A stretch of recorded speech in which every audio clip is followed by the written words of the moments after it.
श्री साईनाथाय नमः। भगवान श्री साईनाथ महाराज ने अपने जीवन काल में जो अनुपम अनुभूतियाँ अपने भक्तों को दी है, ऐसे चुनिंदा लीलाओं का अवलोकन करते हैं श्री साई बाबा की अनुपम लीलाएं। ओम साई राम। बाबा जब अपने भक्तों का चयन करते हैं और अपने पास जो खींच लाते हैं, ऐसी बहुत सारे भक्तों के साथ ये अनुभूति हुई है। और आज मैं जिनकी अनुभूति आपको बताने जा रहा हूं, वो बहुत ही उच्च श्रेष्ठ दर्जे का भक्त जो गोवा परिसर में रहते थे, उनका नाम था सगुन मेरू नाइक। ये बचपन में 7-8 साल की उम्र होगी, अपने भेड़ बकरियां मवेशी चराने के लिए लेके जाते थे। जैसे एक तालाब, एक टाकी पानी पीने के लिए जो होती है, वो तालाब के पास वो पहुंचे। अपने उनके जो जानवर है वह पानी पी रहे थे।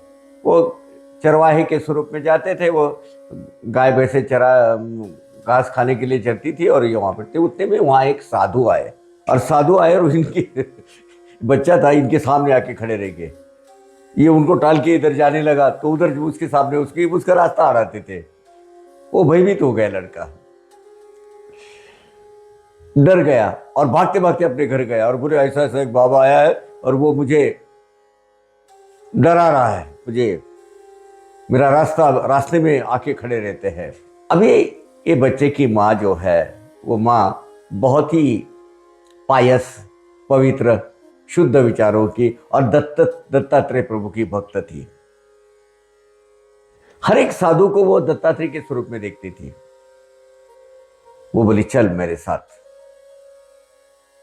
वो गई। महाराज खड़े थे, बोले महाराज वंदन स्वीकार हो, कुछ खाने को दे दो। तो वो जो साधु थे वो थोड़े गोसावी परंपरा के लगते थे, गोसावी पंथ के लगते थे। क्योंकि गोसावी पंथ में एक चीज अलग होती है, वो बना बनाया खाना नहीं लेते हैं, वो अपन खुद बना के खाते हैं। इसलिए वो सीधा लेते हैं। सीधा नहीं, आटा दाल चावल वगैरह ऐसा लेंगे, वो खुद ही बनाएंगे और खुद ही खाएंगे। तो उन्होंने, वो जो लड़की की माँ है, ये उन्होंने दे दिया वो सीधा, और कुछ लकड़ियाँ भी दी चूल्हा जलाने के लिए। और उन्होंने अपना खाना बनाया उधर, वो महाराज ने, और खाना खा लिया वो साधु बाबा ने। और फिर वो लड़के की तरफ देखकर बोले तू कब आ रहा है मेरे पास। अब माँ तो कुछ समझ नहीं पाई उसके बारे में, लेकिन ये लड़का भी कुछ ज्यादा उसके समझ में आया नहीं। खैर उसके एक 7-8 साल के बाद ये लड़का बैंगलोर में गया अपनी कुछ व्यापार बिजनेस करने के लिए। क्योंकि तब तक ये बड़ा हो चुका था, 18-19 साल का हो चुका था। तो उसके लिए बोले वहां बैंगलोर वो गया था। बैंगलोर में उसको उनके एक दोस्त मिले, दत्ता भाव, और वो भी लॉर्ड दत्तात्रेय के ये थे, मतलब भक्त थे। बेसिकली क्या है कि जो आध्यात्मिक मार्ग पर जिसका खिंचा होता है, लगाव होता है, तो दोनों एक दूसरे को जुड़ जाते हैं। तो ये सगुन मेरू नाइक जो लड़का भी जो बड़ा हो गया था, वो भी दत्तात्रेय भाव के साथ में मिल गया। दोनों भी अध्यात्म की बातें करते थे, दत्तात्रेय भगवान की पूजा अर्चना प्रार्थना करते थे। बहुत अच्छा लगता था उसको। ये दत्ता भाऊ जो बैंगलोर में, वहाँ वो कुछ बहुत साल, 5-6 साल उन्होंने उधर रहे। दोनों मेरे ख्याल से 4 साल रहे उधर, और फिर दोनों का जाना हुआ हैदराबाद। ये दत्ता भाव ने सगुन मेरू नाइक को, वो अपने जो सेठ थे, बड़े सेठ थे वहाँ के हैदराबाद के, उनसे मिलवाया। अब ये जो साहूकार सेठ थे, बड़े आदमी, बिजनेस मन थे, ये शिरडी साई बाबा के एकदम हार्डकोर भक्त थे, कट्टर भक्त। उन्होंने बोला चलो मेरे साथ चलो, और उनके साथ सगुन मेरू नाइक यहां आए शिरडी में।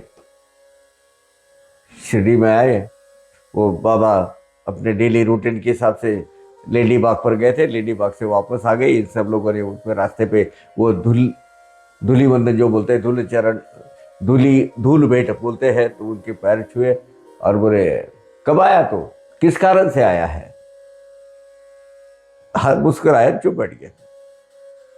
2-3 दिन वो जो हैदराबाद के सेठ दत्ता बाबू सगुन मेरू नाइक साथ में रह गए, और सगुन को बड़ी तीव्र इच्छा हो गई वापस जाने की, हैदराबाद चले जाएंगे। बोले यहाँ नहीं, अभी जाना है मुझे। बाबा ने जैसे 3 दिन के बाद ही गए, तो बाबा ने बोला रुक जाओ। 5 दिन वो रुकने के बाद जब फिर से सगुन नाइक गए उनके बाबा के पास, तो बोले शायद तू मुझे भूल गया है। बाबा बोलने लगे शायद तू मुझे भूल गया है। अब इसके बीच में और एक हकीकत हो गई थी, एक बीच में और एक प्रसंग घटित हुआ था।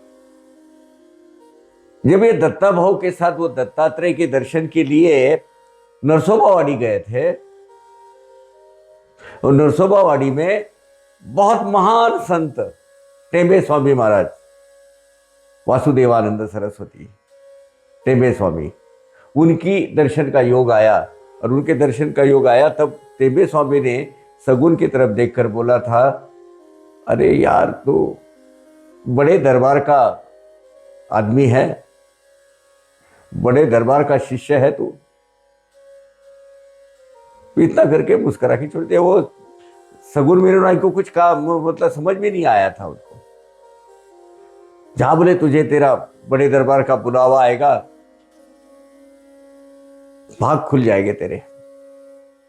ये बात दत्तात्रेय जो दत्ता भाऊ जो उनको लेके घर गए थे, उन्होंने भी सुनी थी।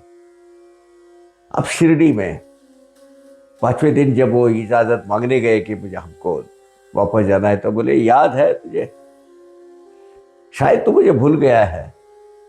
तू तेरे सब जानवर चराने के लिए लेके आया था। ये गोवा के पास जो बोरी गांव है ना, वहाँ बहुत बड़ा साईं बाबा का मंदिर भी है। वहाँ उनकी तस्वीर लगा के रखी हुई है सगुन बाबू की। वो वहीं वो बोरी में रहते थे। ऐसे ऐसे जगह पे वो टांकी के बाजू में थे, तालाब के पास तू आया था, और तेरी माँ ने मुझे सीधा दिया था, मैंने खाना खाया था, कुछ याद आ रहा है? तो हल्का सा थोड़ा सा कुछ याद आ रहा था, बाद में स्पष्टता हो गई। बोले हाँ याद आ गया मुझे, आप मुझे आए थे ये। अब उसको 14 साल हो गए थे, ये घटना को घटित होते 14 साल हो गए थे। अब वो बच्चा भी था उधर, तो वो इतना कुछ ज़्यादा समझ में नहीं आया था उनको। उसके बाद फिर उनको याद आया, याद है किसी बड़े महान संत ने तुझे बोला था, कुछ बोला था, कुछ याद आया? अरे हाँ याद आया, तू बड़े दरबार का आदमी है करके। और क्या एक अचानक उनको भक्ति भाव उमड़ आ गया बाबा के प्रति।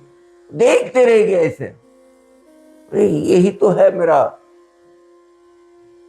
उद्धार करता, यही है मेरी इष्ट देवता। और बस एक तरफ ऐसे देखते रहे। बाबा बोले क्या देख रहा है सर, एकदम घूरते हुए मेरे तरफ। ये अपना घर है, माँ बाप, अपने माँ बाप यहाँ है, हमें यहाँ रहना है, अभी कहीं जाना नहीं है।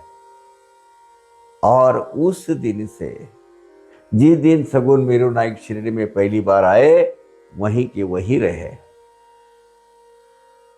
बाबा ने फिर बोला तू एक काम कर, ठगी बोलते थे बाबा उसको, ठगी ठगे तो एक काम कर, एक भोजनालय शुरू कर। जो भी भक्तगण, प्रवासी, यात्री, राहगीर आते हैं, उनकी खाने की व्यवस्था तूने करना है। तो वहां सगुन मेरू नाइक इन्होंने जीवन के अंत तक वहाँ अपनी खानावळ चलाई, और सब बहुत सारे ऐसे अनुभव है उनके बाबा के बारे में। ये जो पादुकाएं की स्थापना हुई थी, पादुकाएं नीम के पेड़ के नीचे गुरु स्थान पर रामराव कोठारे इन्होंने लेके आए थे, भाई अली बाकर, उसमें सगुन मेरू नाइक का मतलब एक्टिव पार्टिसिपेशन, सक्रिय सहभाग था उसमें। और ऐसे ऐसे कई कई कई उदाहरण है सगुन नाइक के। वो आध्यात्मिक उन्नति होते गए, आध्यात्मिक जीवन बढ़ते गया, लेकिन उनको ये कथा के माध्यम से हमें क्या सीख लेनी है। देखिए, सदगुरु तत्व हमारे जीवन में प्रवेश करता है और एक संकेत देता है, एक अनुभूति देता है। यह तत्व है, यह तत्व है, कोई बेसिक एक पर्सनालिटी नहीं है, व्यक्तिमत्व नहीं है, एक तत्व है। और वो आपकी आध्यात्मिक उन्नति के लिए आपका इंतजार करते बैठता है। अपनी आध्यात्मिक उन्नति कैसी हो, अपनी पारमार्थिक प्रगति कैसी हो, इसके बारे में अपने जो सदगुरु तत्व है, जो अपना संरक्षण कवच है, अपने मेंटर है, अपना प्रोटेक्टिव फोर्स है, वो हमेशा अपने भलाई के लिए सोचते रहते हैं। देखिए, सगुन मेरू नाइक एक छोटा सा बच्चा, लेकिन ये वो भी गांव, गोवा के नज़दीक बोरी गांव, वहाँ रहने वाला एक चरवाहा, भेड़ बकरियां चराने वाला, उसको बाबा ने अपने सानिध्य में कैसा खींच कर लाया और बचपन से उसको अनुभूति कैसे देते रहे। तो ऐसा है, हम जब बाबा के भक्त होते हैं तो एक अपने जीवन में जो एक अनुभूति द्वारा जब कुछ ऐसा एक अपने संकेत मिल जाते हैं, तो हमें वो मौके का फायदा उठाकर, अपॉर्चुनिटी समझकर उसको इमीडिएटली प्राप्त करना है और अपनी आध्यात्मिक प्रगति आगे कि उसके मार्ग पर, भक्ति मार्ग पर आगे अपने आगे का जो रास्ता है वो तय करना है। ये लीला अपने को, ये बुनियादी शिक्षा साईं बाबा की सीख हमें सिखाती है। अगले एपिसोड में हम एक नई एक लीला, अनुपम लीला लेकर आपके सेवा में हाजिर होंगे। तब तक के लिए आज्ञा दीजिएगा। ओम साई राम।